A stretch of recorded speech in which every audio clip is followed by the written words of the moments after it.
আমার প্রিয় দেশবাসী, নমস্কার।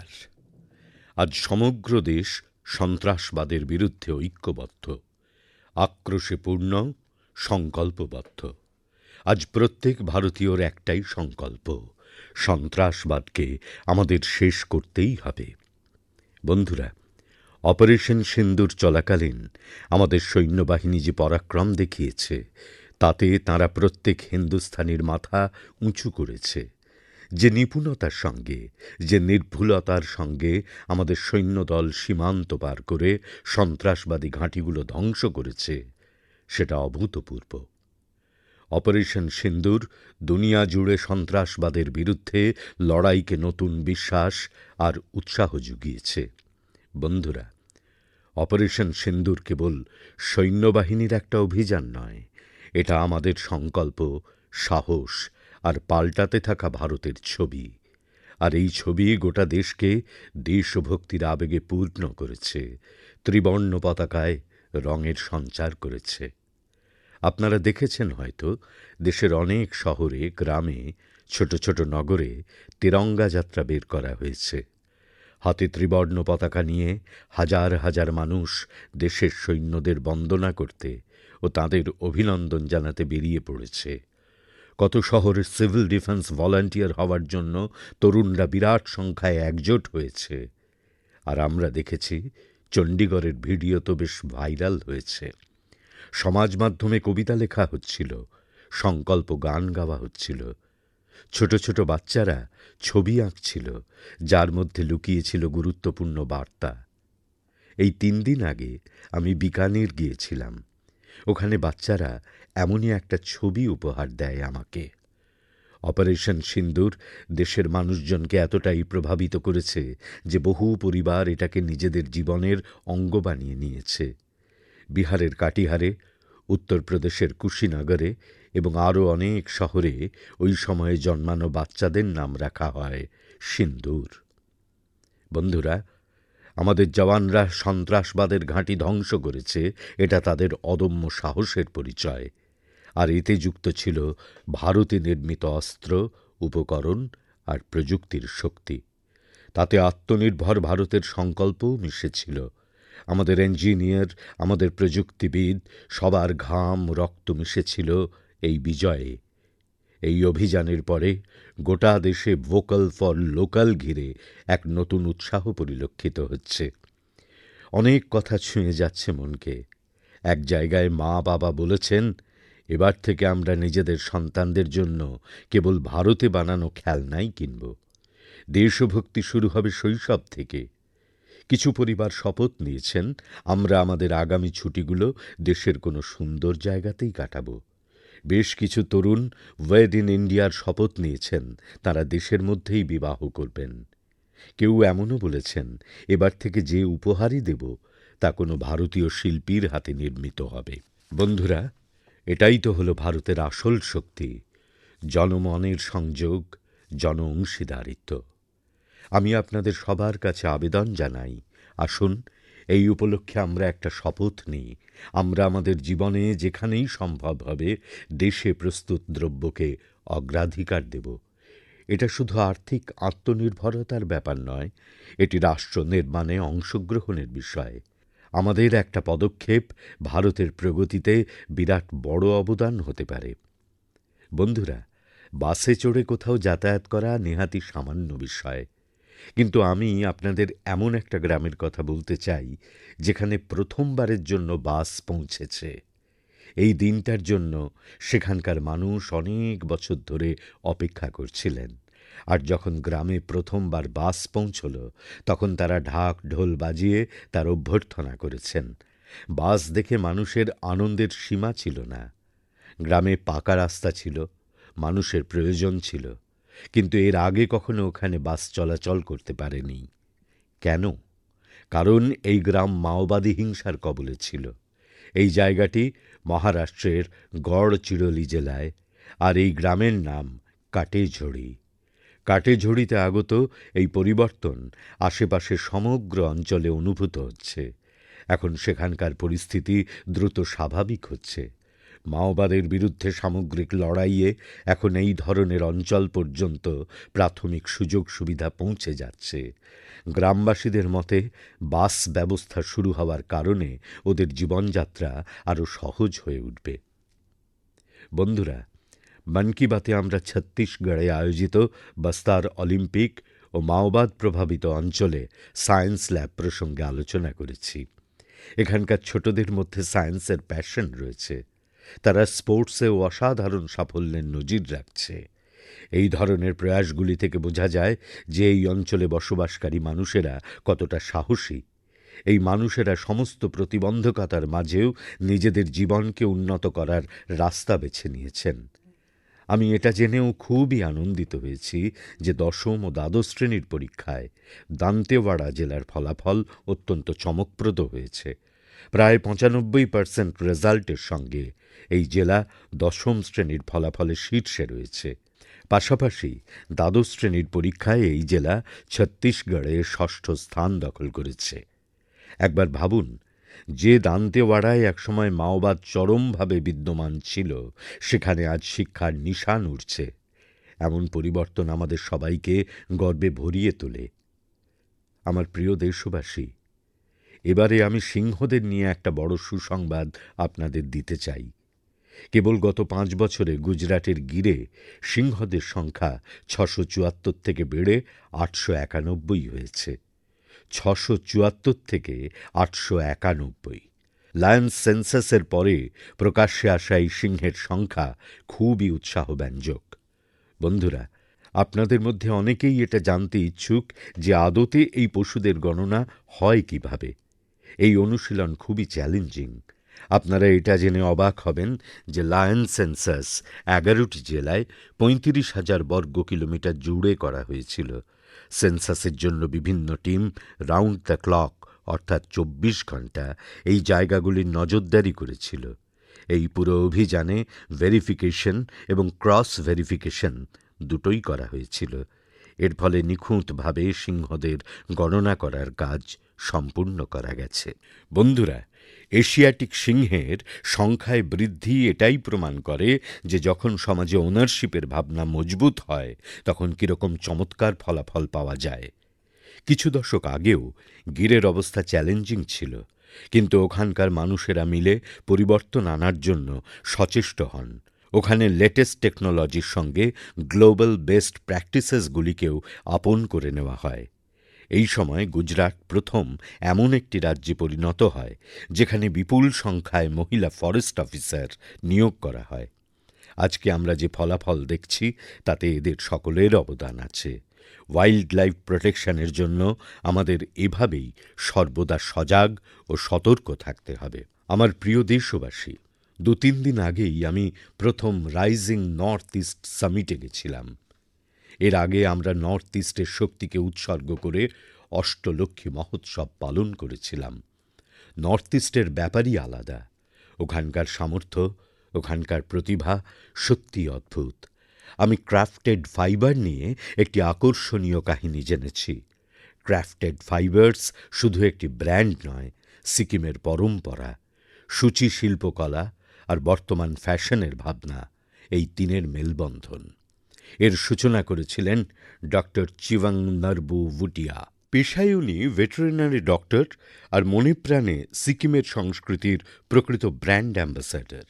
উনি ভাবলেন সূচিশিল্পকে এক নতুন মাত্রা দেওয়া যাক, আর এই ভাবনা থেকেই জন্ম নেয় ক্রাফটেড ফাইবার্স। উনি ঐতিহ্যগত ফ্যাশনকে মডার্ন ফ্যাশনের সঙ্গে জুড়ে তৈরি করেন একটি সোশ্যাল এন্টারপ্রাইজ। এখন এখানে শুধু কাপড় বোনা হয় না, জীবন রচনা করা হয়ে থাকে। ওরা স্থানীয় মানুষদের স্কিল ট্রেনিং দিয়ে ওদের আত্মনির্ভর করে তোলেন।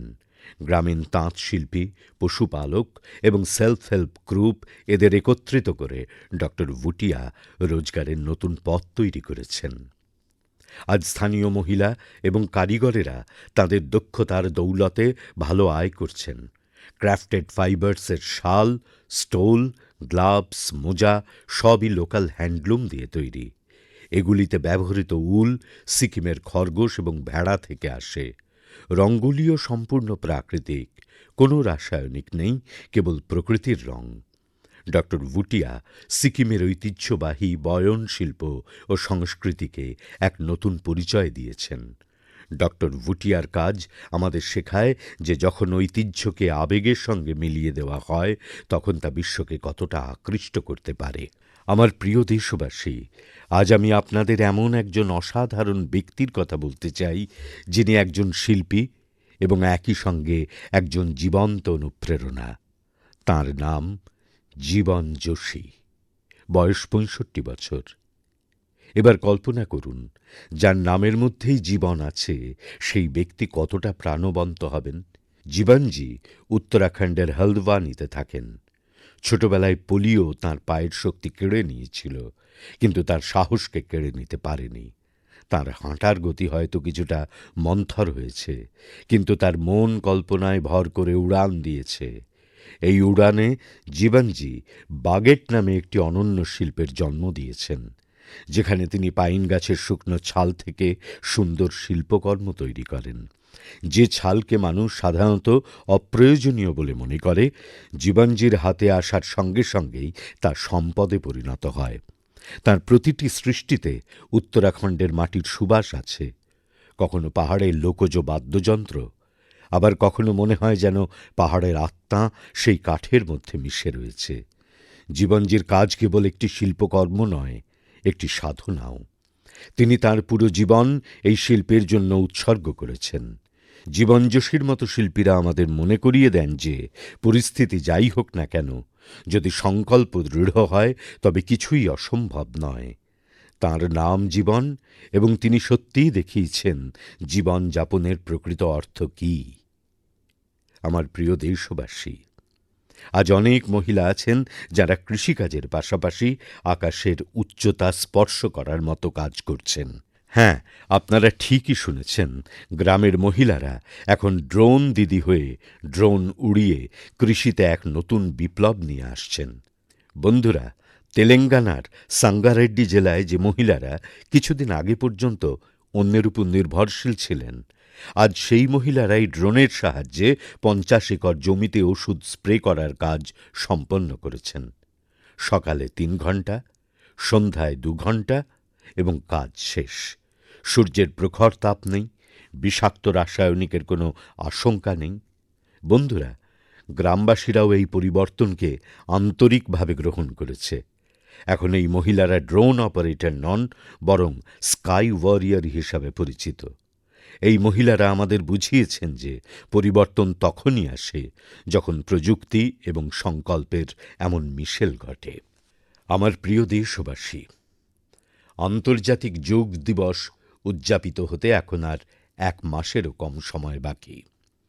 এই সুযোগ আমাদের মনে করিয়ে দেয় যে আপনারা যদি এখনো যোগাভ্যাস থেকে দূরে থেকে থাকেন, তবে এখনই যোগের সঙ্গে যুক্ত হন।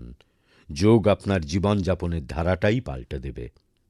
বন্ধুরা, ২১শে জুন ২০১৫ সালে যোগ দিবস আরম্ভ হওয়ার পর থেকেই এর প্রতি মানুষের আকর্ষণ ক্রমাগত বেড়ে চলেছে।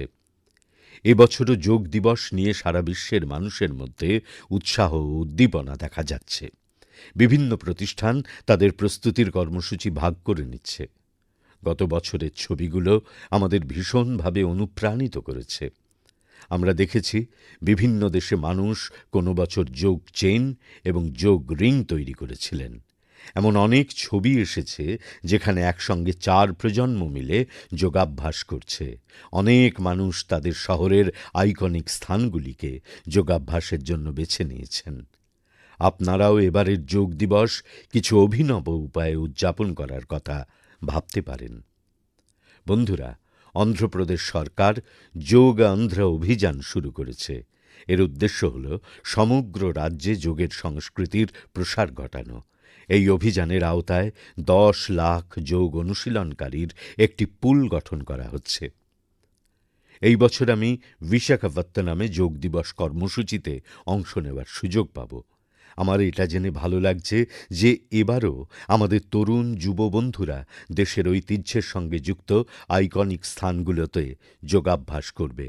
অনেক তরুণ রেকর্ড গড়ার ও যোগ চেনের অংশ হওয়ার সংকল্প নিয়েছে। আমাদের কর্পোরেট সংস্থাগুলিও এতে পিছিয়ে নেই। কিছু প্রতিষ্ঠান অফিসের মধ্যেই যোগ অনুশীলনের জন্য আলাদা স্থান নির্ধারণ করেছে।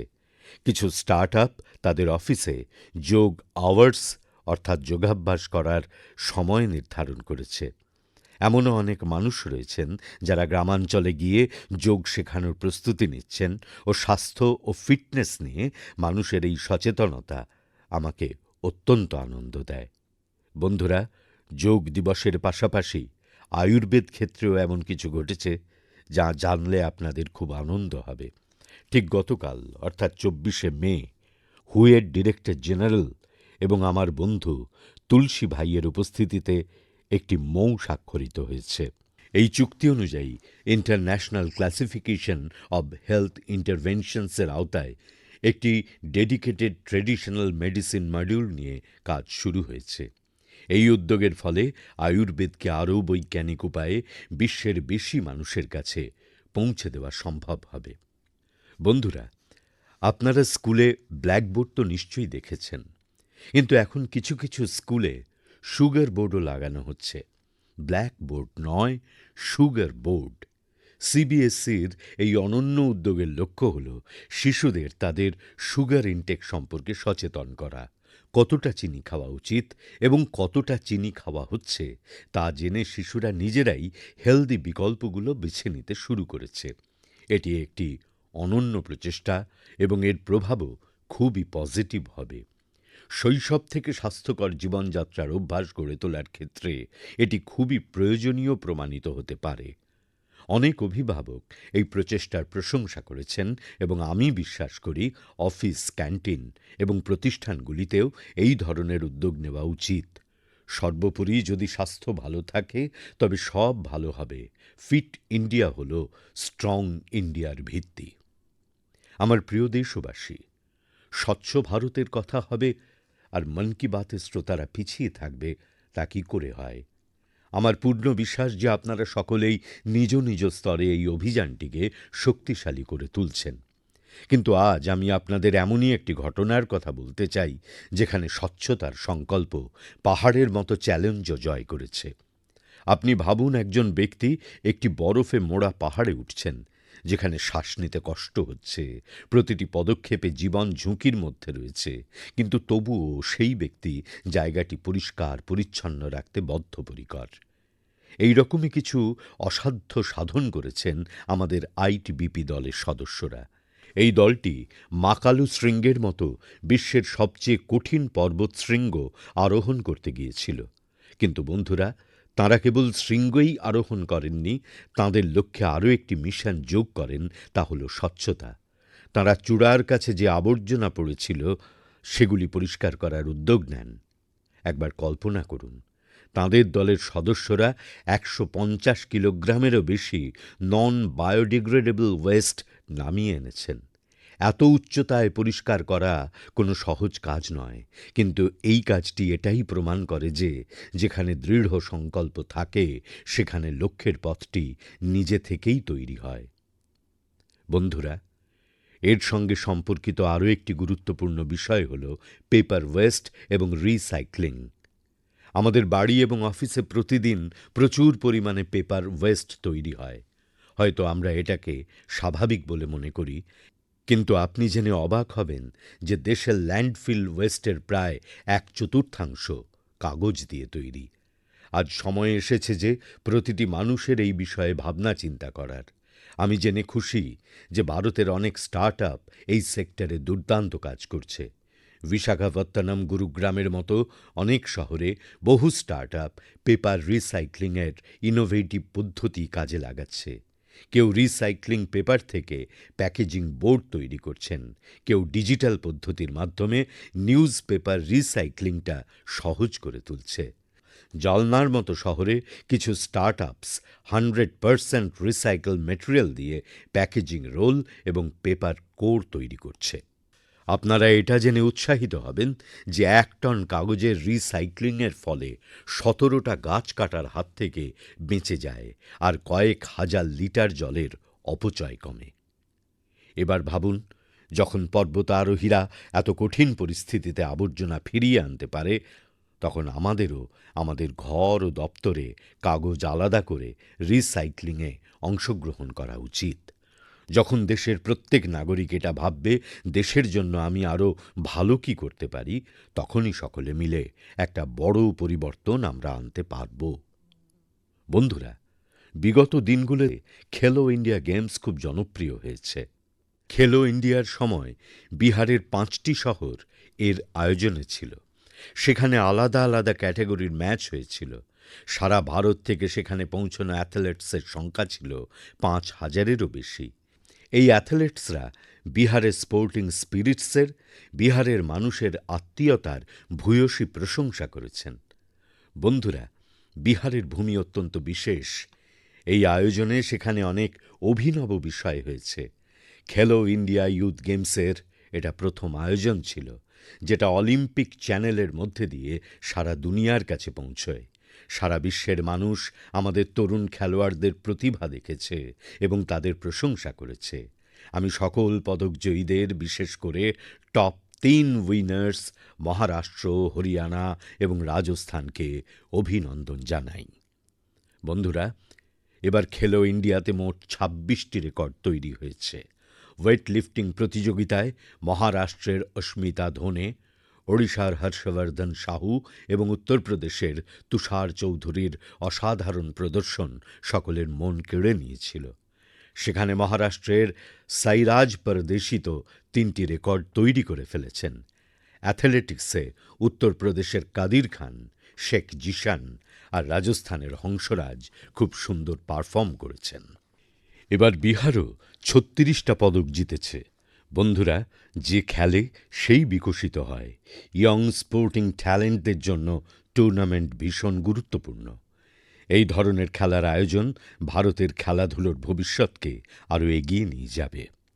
আমার প্রিয় দেশবাসী, ২০শে মে ওয়ার্ল্ড বি ডে উদযাপিত হলো। মানে এমন একটি দিন যা আমাদের মনে করিয়ে দেয় মধু শুধু মিষ্টতা নয়, বরং সুস্বাস্থ্য, আর্থিক স্বনির্ভরতা ও আত্মনির্ভরতার দৃষ্টান্ত। বিগত ১১ বছরে মৌমাছি পালনে ভারতে একটি সুইট রেভলিউশন হয়েছে। আজ থেকে ১০-১১ বছর আগে ভারতে বছরে প্রায় ৭০-৭৫ হাজার মেট্রিক টন মধু উৎপাদিত হতো। আজ সেটা বেড়ে বছরে প্রায় ১.৫ লাখ মেট্রিক টনের কাছাকাছি পৌঁছেছে। অর্থাৎ মধু উৎপাদন প্রায় ৬০% বৃদ্ধি পেয়েছে। আমরা হানি প্রোডাকশন ও এক্সপোর্টে পৃথিবীর অগ্রণী দেশগুলির মধ্যে চলে এসেছি। বন্ধুরা, এই পজিটিভ ইম্প্যাক্টের ক্ষেত্রে রাষ্ট্রীয় মধুমক্ষী পালন এবং মধু মিশনের বড় ভূমিকা রয়েছে। এই প্রকল্পের মধ্যে মৌমাছি পালনের সঙ্গে যুক্ত মৌলিদের ট্রেনিং দেওয়া হয়েছে, সামগ্রী দেওয়া হয়েছে এবং ওদের বাজার অবধি সোজা পৌঁছনোর ব্যবস্থা করা হয়েছে। বন্ধুরা, এই বদল কেবল সংখ্যায় প্রকাশ পায় না। এই বদল গ্রামের মাটিতেও স্পষ্ট দেখা যায়। ছত্তিশগড়ের কোড়িয়া জেলার একটি উদাহরণ রয়েছে। এখানকার জনজাতি মৌলিরা সোন হানি বলে একটি বিশুদ্ধ জৈব মধুর ব্র্যান্ড সৃষ্টি করেছেন। আজ এই মধু জেম সমেত আরও বহু অনলাইন পোর্টালে বিক্রি হচ্ছে। অর্থাৎ গ্রামের পরিশ্রম এখন গ্লোবাল হতে শুরু করেছে। ঠিক এভাবেই উত্তরপ্রদেশ, গুজরাট, জম্মু কাশ্মীর, পশ্চিমবঙ্গ ও অরুণাচল প্রদেশের হাজারো মহিলা আর যুবা এখন মধু ব্যবসায় উৎসাহী হয়ে উঠেছেন। বন্ধুরা, এখন শুধু মধুর পরিমাণ নয়, তার বিশুদ্ধতা নিয়েও কাজ হচ্ছে। কিছু স্টার্টআপ এখন এআই আর ডিজিটাল টেকনোলজি ব্যবহার করে মধুর গুণমানের প্রমাণ দিচ্ছে। আপনারা পরের বার যখন মধু কিনবেন, তখন এই মধু ব্যবসায়ীদের তৈরি মধু অবশ্যই চেখে দেখবেন। চেষ্টা করবেন কোনো স্থানীয় মৌলি, কোনো মহিলা ব্যবসায়ীর থেকেও মধু কেনার। কারণ ওই প্রতিটি ফোঁটায় কেবল স্বাদ নয়, ভারতের পরিশ্রম আর আকাঙ্ক্ষা মিশে থাকে। মধুর এই মিষ্টত্বে আসলে আত্মনির্ভর ভারতের স্বাদ মিশে থাকে। বন্ধুরা, যখন আমরা মধু উৎপাদনের সঙ্গে যুক্ত দেশগুলির প্রচেষ্টা সম্পর্কে কথা বলছি, তখন আমি আপনাদের আরও এক প্রচেষ্টা সম্পর্কে জানাতে চাই। তা আমাদের মনে করায় যে মৌমাছির সুরক্ষা শুধু পরিবেশেরই নয়, আমাদের কৃষি ও আগামী প্রজন্মেরও দায়িত্ব। এই উদাহরণ পুনে শহরের, যেখানে এক হাউজিং সোসাইটিতে মৌমাছির চাক কেটে ফেলা হয়, হয়তো সুরক্ষা বা ভয়ের কারণে। কিন্তু এই ঘটনা কোনো একজনকে কিছু ভাবতে বাধ্য করেছিল। অমিত নামের এক যুবক ঠিক করলেন যে মৌমাছিদের সরানো নয়, তাদের বাঁচাতে হবে। তিনি নিজে শিখলেন, মৌমাছিদের সম্পর্কে খোঁজ খবর নিলেন এবং অন্যান্যদেরও এই কাজে যুক্ত করতে শুরু করলেন। ধীরে ধীরে তিনি একটি টিম তৈরি করলেন, যার নাম দিলেন বি ফ্রেন্ডস, অর্থাৎ মৌমাছি বন্ধু। এখন সেই বি ফ্রেন্ডস বিশেষ সাবধানতা অবলম্বন করে মৌমাছির চাক এক জায়গা থেকে অন্য জায়গায় সরিয়ে নিয়ে যাবার কাজ করছে, যাতে মানুষের বিপদও না হয় আর মৌমাছিরাও বেঁচে থাকে।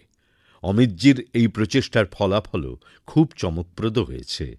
মৌমাছির বসতি জীবিত থাকছে, মধু উৎপাদন বাড়ছে ও তার থেকেও গুরুত্বপূর্ণ, মানুষের মধ্যে সচেতনতা বৃদ্ধি পাচ্ছে।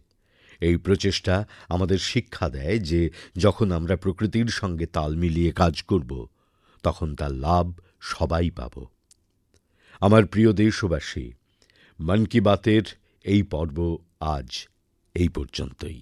আপনারা এভাবেই দেশের মানুষের অভিজ্ঞতা, সমাজের জন্য তাদের প্রচেষ্টা সম্পর্কে আমাকে জানাতে থাকুন। মন কি বাতের পরের পর্বে আমাদের আবার দেখা হবে অন্যান্য নতুন বিষয় ও দেশবাসীর নতুন অভিজ্ঞতা নিয়ে আলোচনা হবে। আমি আপনাদের বার্তার অপেক্ষায় রইলাম। আপনাদের সবাইকে অনেক অনেক ধন্যবাদ। নমস্কার।